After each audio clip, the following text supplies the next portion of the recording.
The unexpected guardian. The klaxons aboard the UES Thunderchild had a distinctive sound that Captain Elara Reeves had always found oddly soothing. In a universe filled with unpredictable dangers, the reliable wail of an alarm represented something tangible.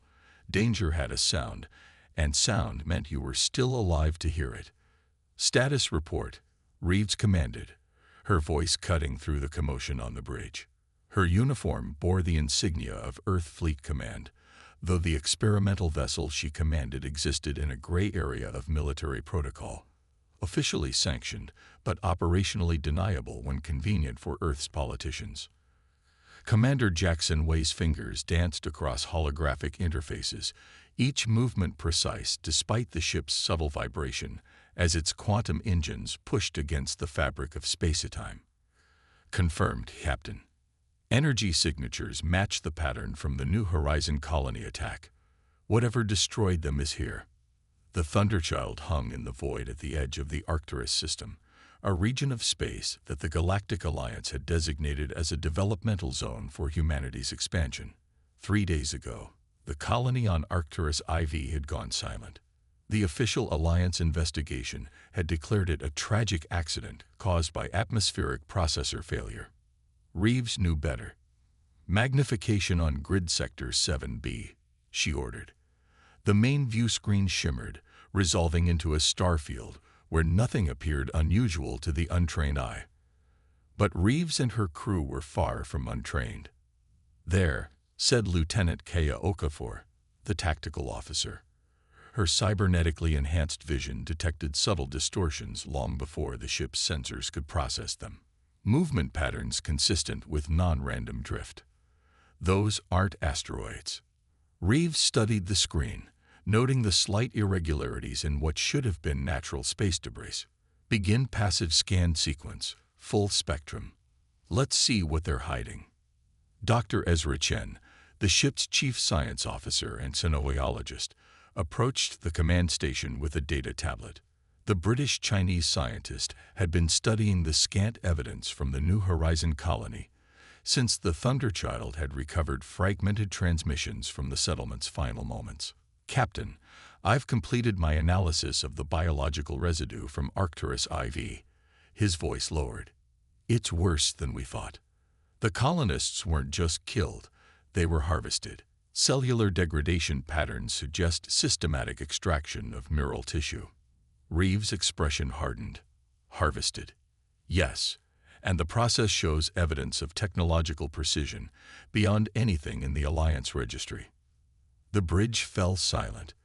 Humanity had joined the Galactic Alliance only 12 years ago, still newcomers on an interstellar stage, dominated by species that measured their civilizations in millennia rather than centuries.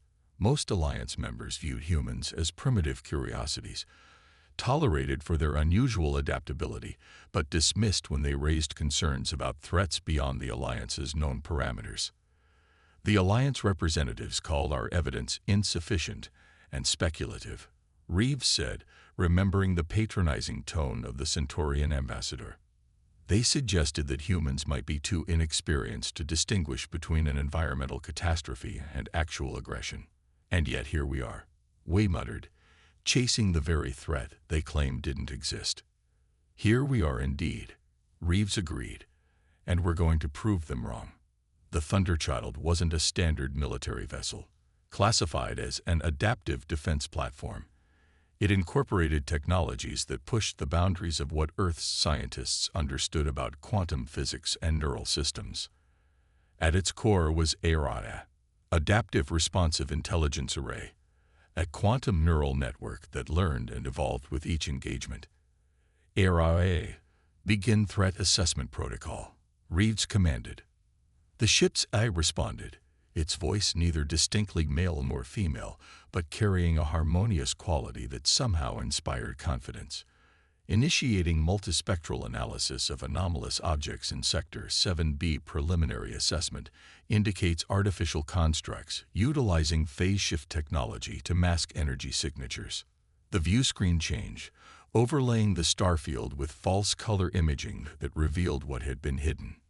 9 vessels, if they could be called that, moved in perfect synchronization, their forms defying conventional design, appearing as fractal structures that seem to exist partially outside normal spacetime.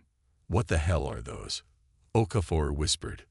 Dr. Chen stepped closer to the screen, his scientific curiosity temporarily overriding his concern.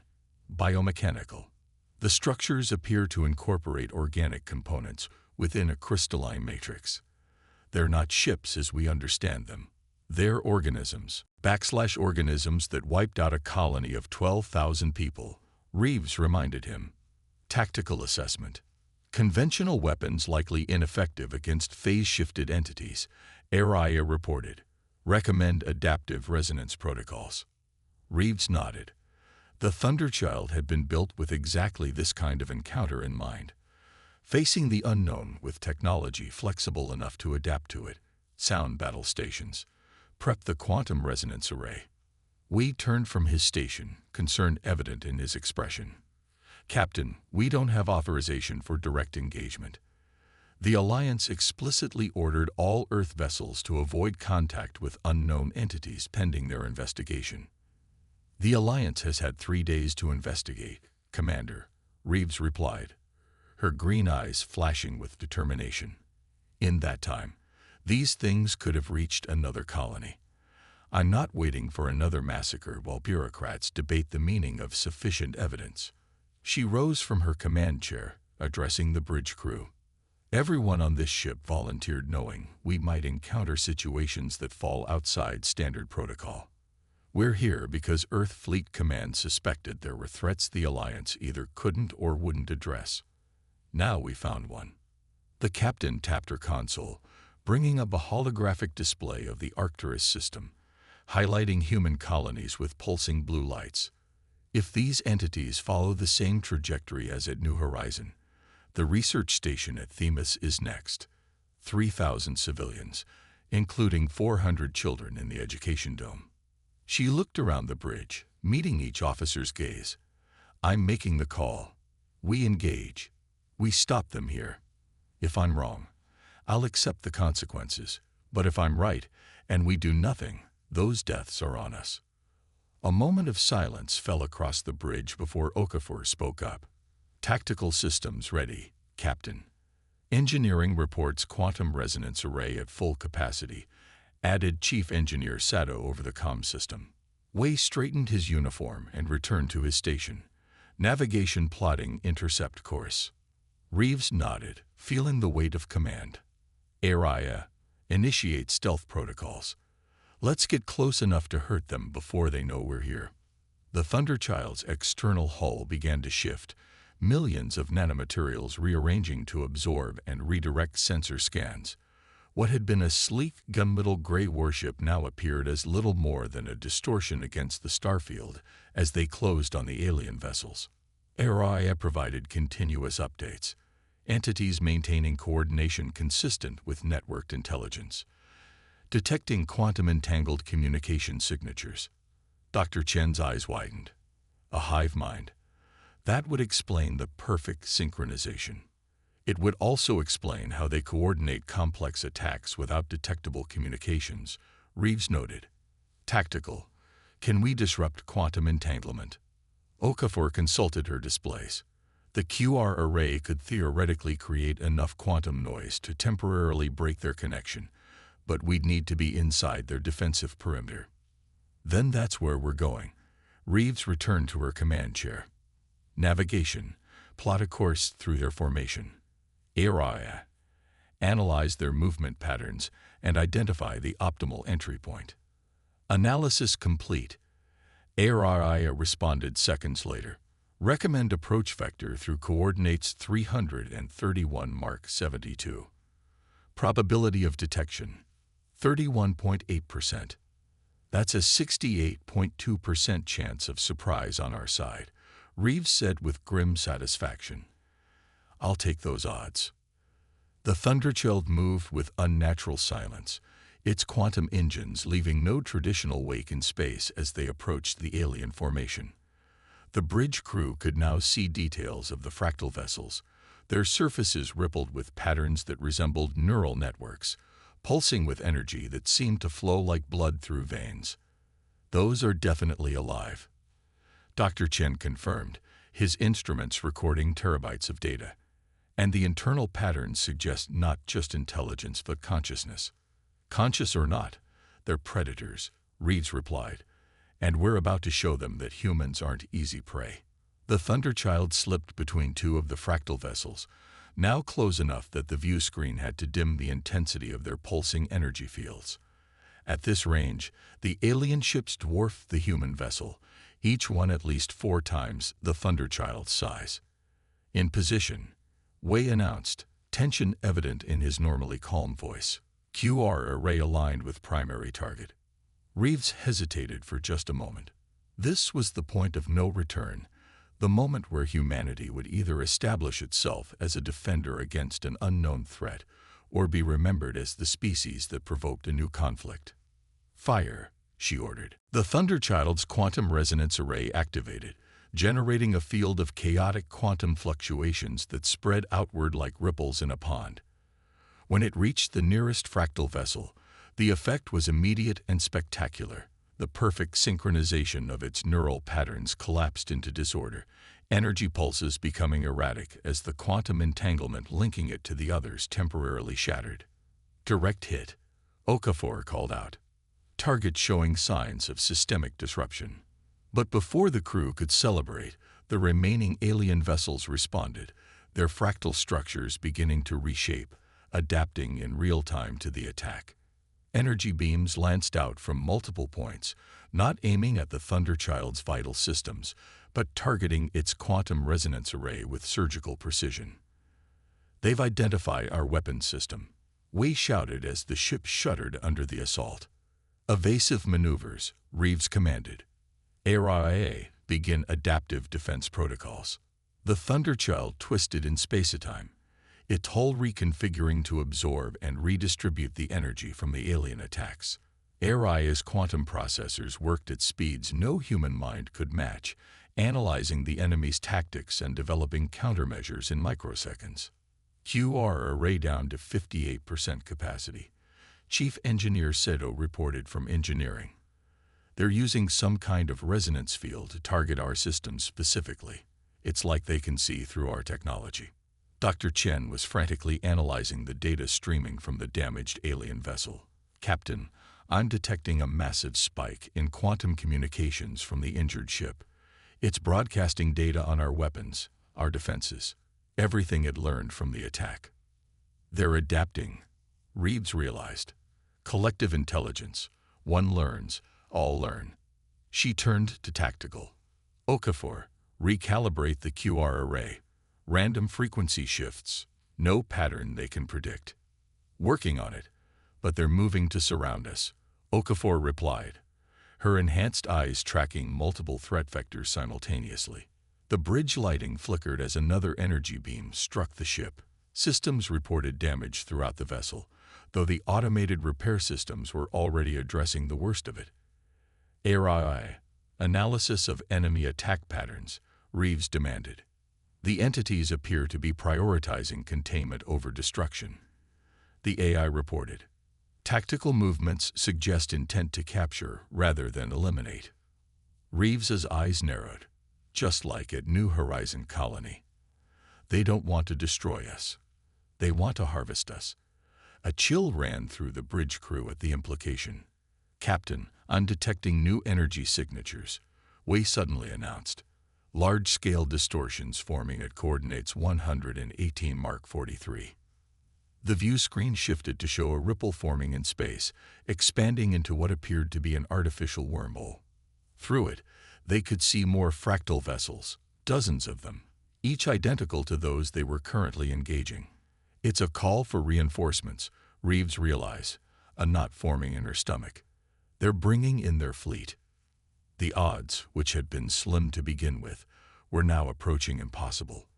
The Thunderchild was an experimental warship with groundbreaking technology, but it wasn't designed to engage an entire alien armada. "Options?" Reeves asked, her voice steady despite the dire situation. "QR array can't affect that many targets," Okafor reported, and our conventional weapons aren't effective against their phase shifting.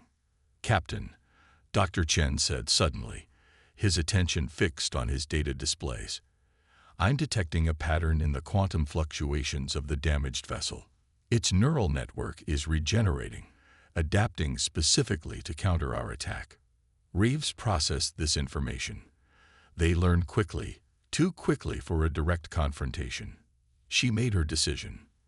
Way, plot a course for Themis Station, maximum speed. Retreat. Okafor questioned, surprise evident in her voice. Not retreat, Reeves corrected. Strategic withdrawal. We can't win this fight, not directly, but we've learned valuable information about our enemy, and we need to get that information to where it can make a difference. She tapped her console, recording a priority message with their findings. We're going to warn Themis, evacuate the colonists, and prepare a proper response with Earth Fleet Command. And when we return, we'll bring enough firepower to make these things regret ever entering human space.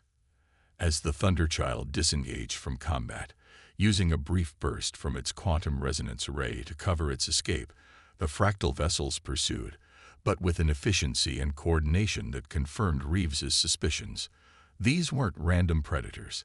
This was a sophisticated invasion force with technology far beyond what the Galactic Alliance had encountered before. They're following us. Wei confirmed, watching the tactical display. Good, Reeves said, her expression grim but determined. Now we know where they're going, and we can prepare accordingly. The Thunderchild accelerated to quantum velocity, temporarily outpacing their pursuers, but Captain Reeves knew this was just the beginning of what would become humanity's most significant challenge since joining the galactic community. The Galactic Alliance had dismissed human concerns as the paranoia of newcomers. Now humanity would have to save not only itself, but possibly the entire alliance from a threat it had refused to acknowledge. As the stars streaked by on the view screen, Reeves addressed her crew. We didn't win today, but we survived. We learned, and will return better prepared. That's what humans do. We adapt.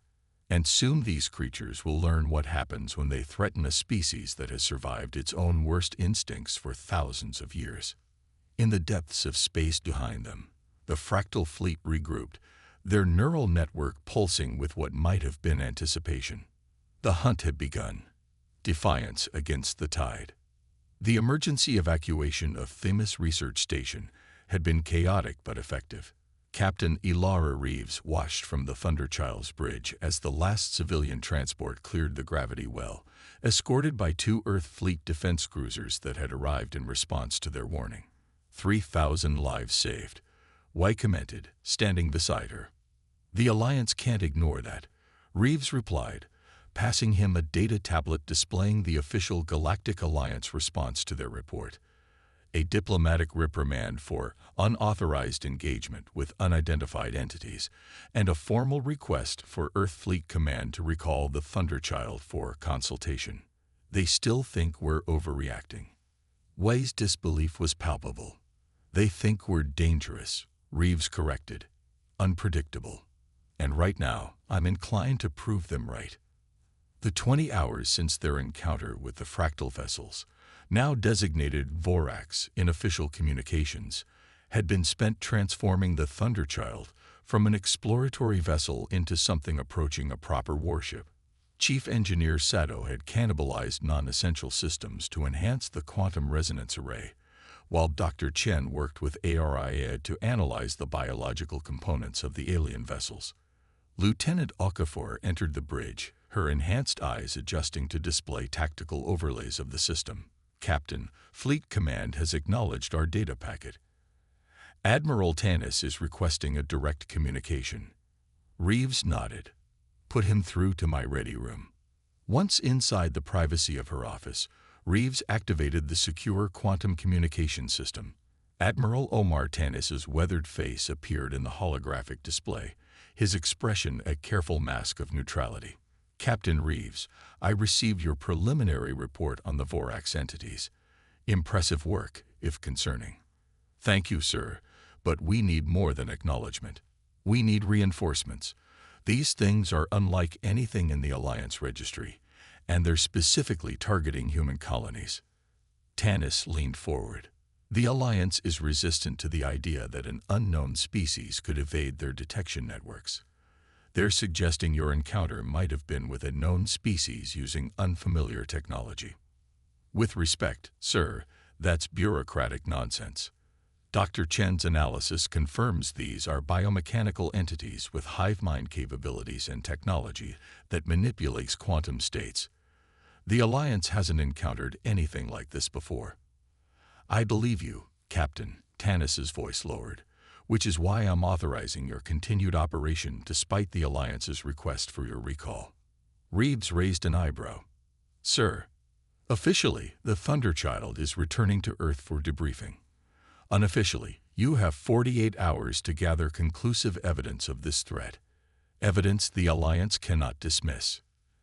And Earth Fleet's position. We're mobilizing covertly. The Fifth Fleet is being repositioned under the guise of scheduled exercises, but without Alliance approval, we can't launch a full-scale military response. Reeves understood the implications. Earth was still bound by its Alliance membership agreements, which prohibited unilateral military action except in immediate self-defense. The Thunderchild's initial engagement could be justified. A full fleet deployment could not. We need more than evidence, sir. We need a strategy.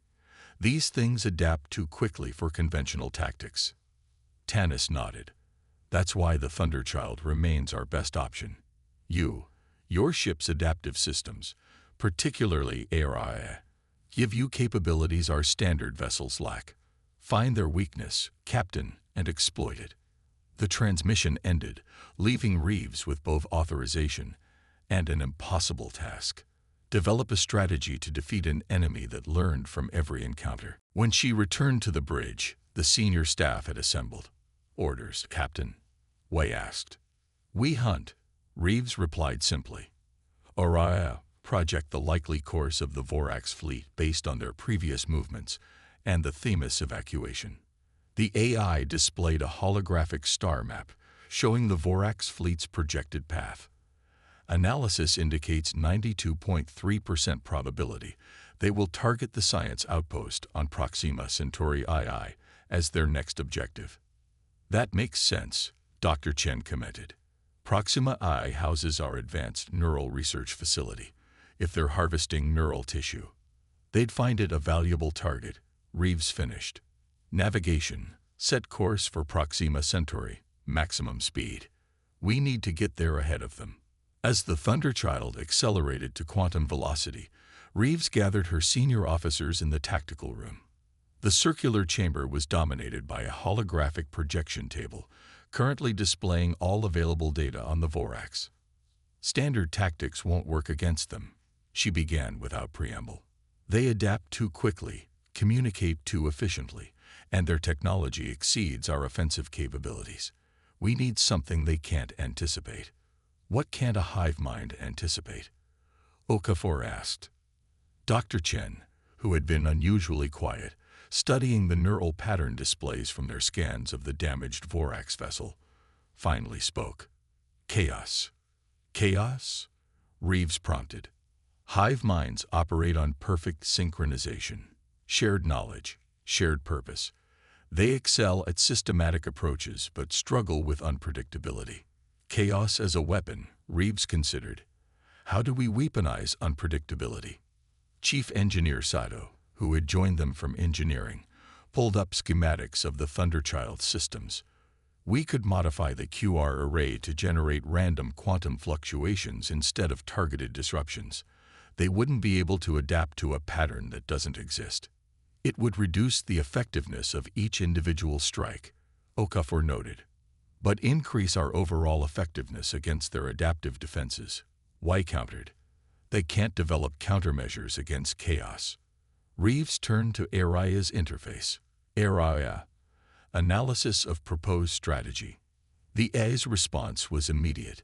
Theoretical effectiveness probability of 71.4%, higher than conventional approaches, though risk factors increased proportionally. Elaborate on risk factors, Reeves requested. Random quantum fluctuations may affect ship systems unpredictably. Additionally, proximity requirement remains, must be within Vorax's defensive perimeter for maximum effect. Reeves nodded, understanding the implications. So we'd be flying blind into the heart of their formation, hoping our chaos disrupts them before they tear us apart. That's the essence of it, Captain, Sado confirmed. Reeves studied the tactical display, considering their options. The Vorax fleet would reach Proxima Centauri in approximately 18 hours. The Thunderchild could arrive in 12, giving them time to prepare, but not much. Let's do it. Engineer Sato, begin modifications to the QR array. Dr. Chen, work with ARIA to develop a predictive model of how the Vorax might respond. Lieutenant Okafor, I want defensive simulations. Assume worst-case scenarios. As her team dispersed to their tasks, Wei remained behind. It's a hell of a gamble, Captain. The best kind, Reeves replied with a grim smile. The kind where the house doesn't know you've changed the rules of the game. 12 hours later, the Thunderchild emerged from quantum velocity at the edge of the Proxima Centauri system. The science outpost on Proxima I had been alerted but not evacuated. There wasn't enough time, and the nearby colonies had no surplus transport capacity after the Themis evacuation. Status of modifications, Reeves asked as she entered the bridge. Chaos Protocol integration complete, Sato reported over the comm. QR array reconfigured for random quantum fluctuation generation. I'd like to note for the record that this is the craziest thing they have ever done to a perfectly good weapons system. Noted, Chief, Reeves replied with a hint of amusement. Dr. Chen, your assessment. The scientist looked up from his station. Based on our analysis of their neural networks, the random fluctuations should create a cascading failure across their communication systems. In theory, this could disrupt their hive mind temporarily, forcing individual units to function autonomously. And autonomous units are less effective than a collective, Reeves concluded. Considerably less, Chen confirmed. But I should warn you, this is all theoretical. We're working with limited data and making significant assumptions about their biology. Welcome to first contact scenarios, Doctor, Reeves said dryly. ARIA, detection range for incoming Vorax fleet. Current sensor configuration can detect Vorax signatures at 0.3 light minutes. Estimated arrival time of Vorax fleet, 6 hours, 17 minutes. Reeves nodded, then addressed the bridge. Let me be clear, what we're about to attempt has never been done before. We're taking an experimental warship with an experimental weapon modified in an experimental way against an unknown enemy with unknown capabilities. The odds are not in our favor. She paused, looking at each of her officers. But if we succeed, we save thousands of lives and provide Earth fleet with the tactical data they need to defend our colonies. That's worth the risk. Any objections? Silence met her question. Good. Now let's get into position. I want the Thunderchild hidden in Proxima I's magnetosphere. When they arrive, they'll be looking for human life signs, not a stealth ship with its systems in low-power mode. The hours passed in tense preparation. Sato's engineering team ran final diagnostics on the modified QR array, while Okafor's tactical personnel drilled on the new combat protocols. Dr. Chen continued to refine his models of Vorax neural behavior, and ARIA processed countless simulations of potential engagement scenarios. Reeves used the time to record personal messages for the families of her crew. A captain's duty, rarely mentioned in the heroic stories of space exploration, but one she took seriously. If things went wrong, she wanted her people's loved ones to know their sacrifice had meaning. Vorax fleet detected, ARIA announced, breaking the somber mood. Current distance, 0.28 light minutes. 27 vessels identified, maintaining formation consistent with previous observations. Earlier than expected, Wei noted, checking the chronometer. They're learning, Reeves replied. ARIA, time to optimal engagement position. Vorax fleet will reach optimal engagement position in 27 minutes based on current trajectory. Reeves activated the ship-wide comm. All hands, battle stations. This is not a drill. I repeat, this is not a drill. Throughout the Thunderchild, crew members moved with practiced efficiency, securing stations and activating combat systems. In engineering, Seto's team prepared the modified QR array, while in the science lab, Dr. Chen finalized his neural disruption models. Captain, Okafor called from tactical, I'm detecting anomalous energy readings from the Lid Vorax vessel. It's different from the others. Larger, more complex neural patterns. A command ship, Reeves suggested. Possible, Chen replied, studying the incoming data, or perhaps something analogous to a queen in insect hives. Reeves considered this new information. Area. Adjust targeting priorities. Primary focus on the lead vessel. Targeting parameters updated. The AI confirmed. As the minutes ticked away, the bridge crew watched the Vorax fleet's approach on the main view screen. The fractal vessels moved with eerie precision, their crystalline structures shimmering with internal energy as they decelerated toward Proxima I. They're scanning the outpost, Wei reported. Heavy focus on the neural research facility.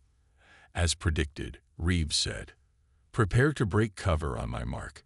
Engineering, status of the QR array. Chaos protocol standing by. Seto replied. I should warn you, Captain. Once initiated, the random fluctuations will affect our systems as well. Communications, sensors, possibly even life support. They'll all experience interference. Understood. We'll go dark, hit hard, and hope for the best. Reeves turned to her first officer. Commander Wei, you have secondary command. If I'm incapacitated, your priority is the mission, not me. We nodded grimly. Acknowledged, Captain. The Vorax fleet had now entered high orbit around Proxima I, their formation spreading to encircle the planet. They're positioning for harvest, Chen warned, his voice tight. Same pattern as New Horizon. Not this time, Reeves said firmly. Area. Initiate stealth break sequence. Tactical, lock QR array on the lead vessel. Engineering, prepare for full power to engines and weapons. The crew acknowledged their orders as tension mounted on the bridge. The Thunderchild remained hidden in the planet's magnetosphere, systems running silent, invisible to the Vorax sensors. Optimal firing position in 30 seconds, Araya announced. Reeves gripped the arms of her command chair. On my mark. 3, 2, 1, mark. The Thunderchild surged from hiding, quantum engines flaring as the ship accelerated toward the heart of the Vorax formation. For a brief moment, surprise worked in their favor.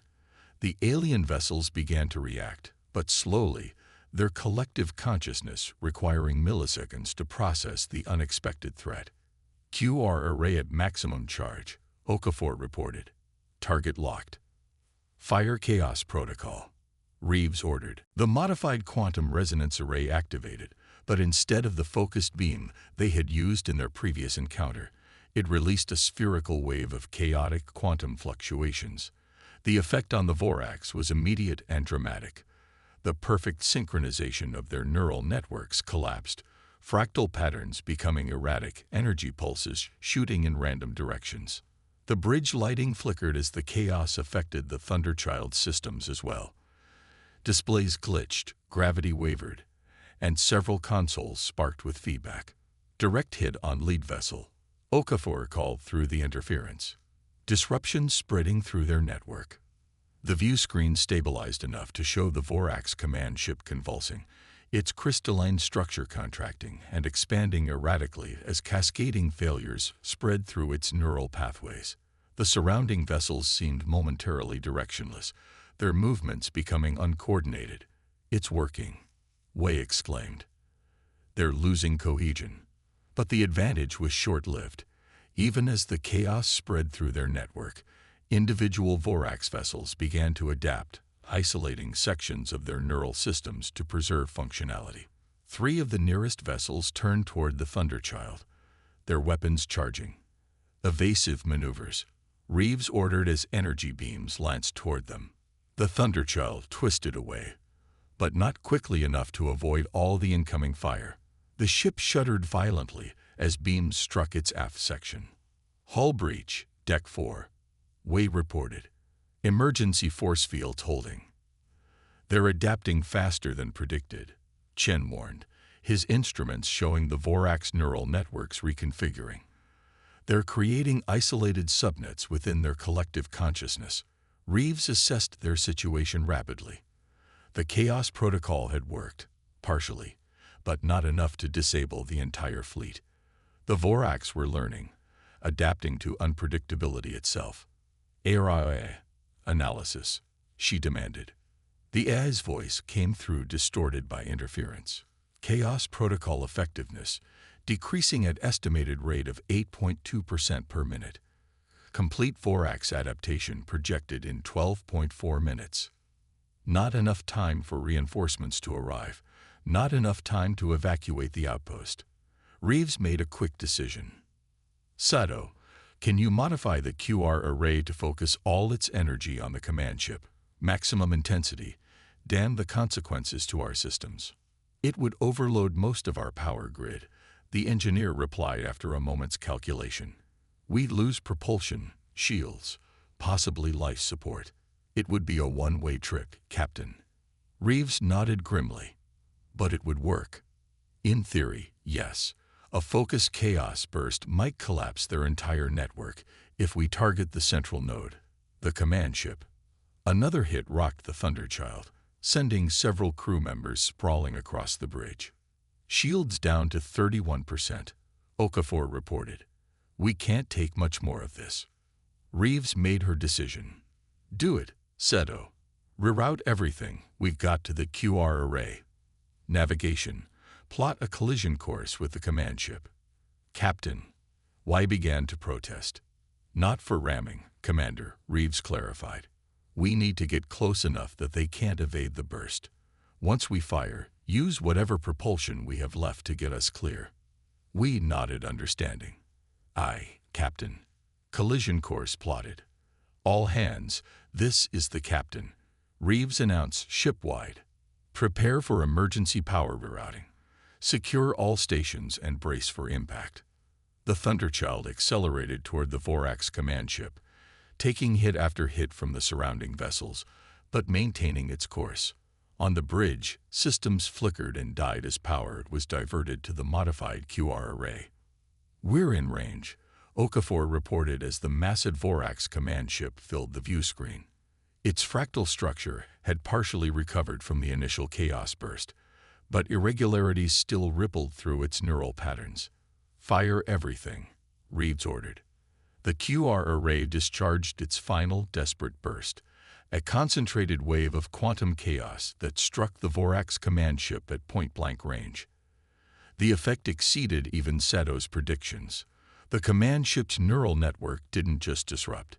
It imploded, collapsing in on itself in a spectacular cascade of failing energy systems. The bridge plunged into darkness as the Thunderchild's power grid overloaded. Emergency lighting activated seconds later, casting eerie red shadows across the faces of the crew. Status, Reeves demanded. QR array completely burned out, Sato reported from engineering. Main power offline. Running on emergency cells. Propulsion at 12% capacity. Get us clear of the command ship, Reeves ordered. Use whatever we've got left. The Thunderchild limped away as the Vorax command ship began to disintegrate, its crystalline structure fracturing along neural pathways. More surprisingly, the effect spread to the surrounding vessels. What had been a coordinated fleet